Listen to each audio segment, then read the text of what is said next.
鲁一帐篷。今天录制视频的主体是疏通脚部，主要作用是调理崴脚后遗症，然后脚痛、脚酸以及习惯性崴脚。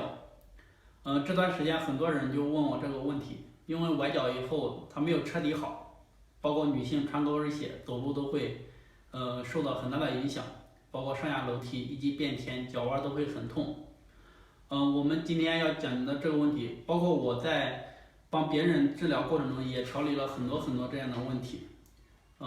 行，下面我给大家讲一下这个问题的解决办法。自己去通过双手然后来进行给它解决。首先第一步，我们先找到我们崴脚的位置，然后一般就是脚都会向内崴比较多一点，然后向外这样扣的话，容易把这个脚给骨折的比较多，所以很少，一般都是向内。崴完以后都会在外侧，然后疼痛的比较多，然后甚至有的是在内外侧都会疼痛，留下后遗症。首先我们找一下脚的疼痛位置，然后你才好进行调理。首先第一步就是我们转脚嘛，先往前踩一下，收回，你看看这脚活动有没有受限或者疼痛的位置，然后旋转，然后往这边。有的人往这边旋不疼，但是他往这边旋就会痛，然后受限。这是一个你收线了，你记着，假如你这样转，你感觉这地方痛，你就把它给记着这位置，然后就用手去检查，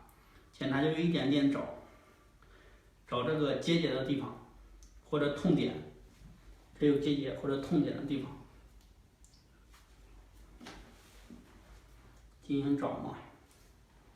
一般情况下结节都会在这个一圈都会疼痛，然后假如找到这个地方是有问题的，或者是这个地方有问题，我们下面就是进行疏通和解决它的问题。首先用手轻轻的揉一下，把这都给揉开，用手都要轻揉一下，这是内踝关节都给它揉开，小腿这里也要轻揉，小腿后面这根筋也要做，都轻轻揉，都揉开，一直揉下来。这是内侧，包括外侧都要轻揉，就是说整个都把这轻揉一遍，揉个3到5遍。揉完以后就用我们的手进行拇指给它疏通。首先这有问题的，把这都给它推开，这里面有结节或者条索状都给它推开。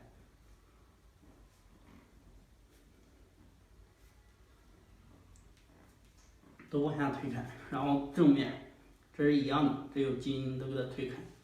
然后外侧。好，这都是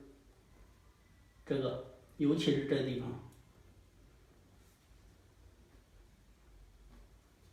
这一推一圈刚刚好，然后小腿也要给它推一圈。推完以后，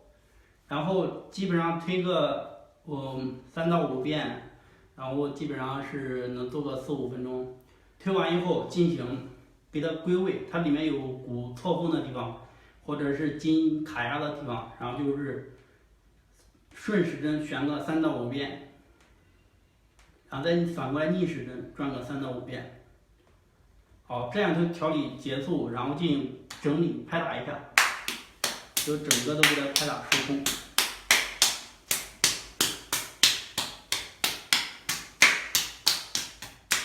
拍打疏通以后，这个过程就整个做完了，然后再发现你的脚走路，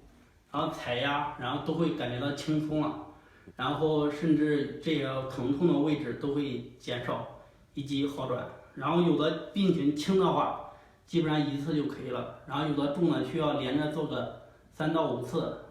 根据个人的情况去坚持调理。好，今天就录到这里，谢谢大家。